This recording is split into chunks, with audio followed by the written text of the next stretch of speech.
Kyakhta is a town and the administrative center of Kyakhtinsky District in the Republic of Buryatia, Russia, located on the Kyakhta River near the Mongolia-Russia border. The town stands directly opposite the Mongolian border town of Altanbulag, population 20,041, 18,391, 18,307.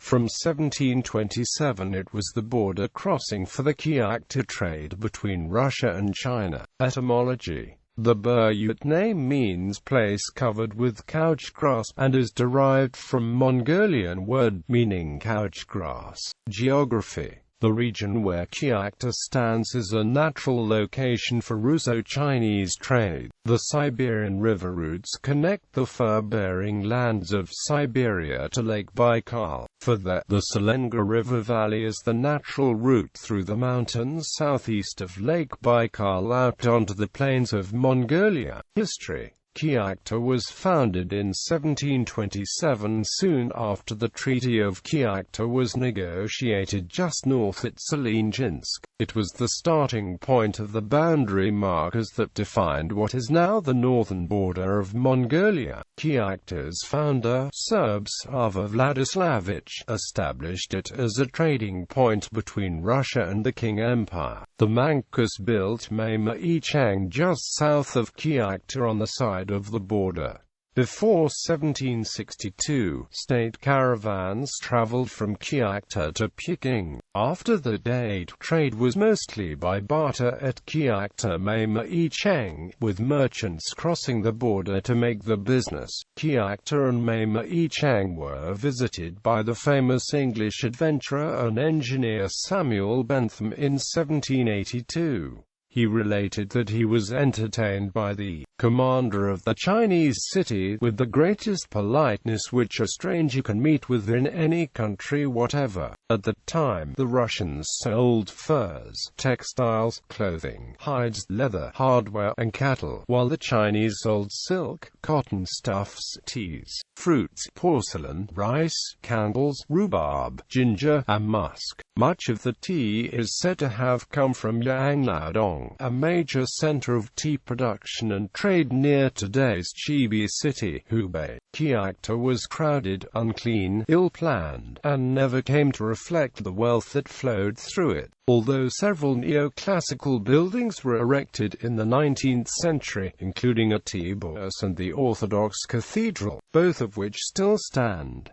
In 1996 the Voskresenskaya church was being used as stable. It was from Kyakhta that Nikolai Przewalski, Grigory Potanin, Pyotr Kozlov, and Vladimir Obrushev set off on their expeditions into the interior of Mongolia and Xinjiang.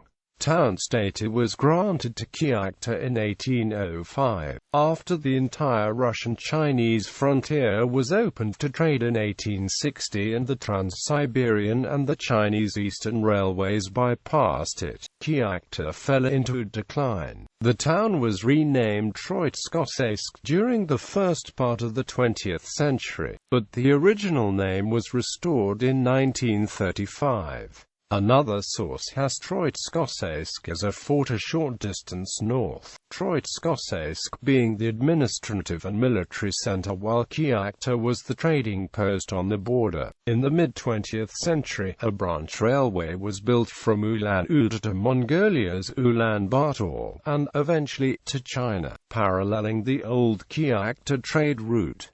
However, this railway crosses the Russian-Mongolian border not in Kyakhta itself, but in nearby Naushki. Kyakhta Pigeon is the first market town on the border between the Russian and Chinese empires. Kyakhta gave its name to the so-called Kyakhta Russian-Chinese Pidgin, a contact language that was used by Russian and Chinese traders to communicate. Administrative and municipal status. Within the framework of administrative divisions, Kyakhta serves as the administrative center of Kyakhtinsky District. As an administrative division, it is, together with one rural locality, incorporated within Kyakhtinsky District as the town of Kyakhta. As a municipal division, the town of Kyakhta is incorporated within Kyakhtinsky Municipal District as Kyakhta Urban Settlement. Economy. Kyakhta's economy today relies mainly on its status as an important center for trade between Russia, China, and Mongolia, located on the highway from the Republic's capital of Ulan-Ude to the Mongolian capital of Ulaanbaatar. It also has textile, lumber, and food processing plants. Culture. Kyakhta is home to the Dammed in Sukh-Bator Memorial Museum. Climate. Kyakhta has a borderline subarctic climate and humid continental climate, with dry, severely cold winters and warm, moist summers. Town name in other languages: Mongolian, Manchu, Kyakhta, Chinese, or Buryat. In Mongolian, Kyakhta was formerly known as Altanbulag. Across the border was. When the town was known as Troitskossaysk, its name in Mongolian was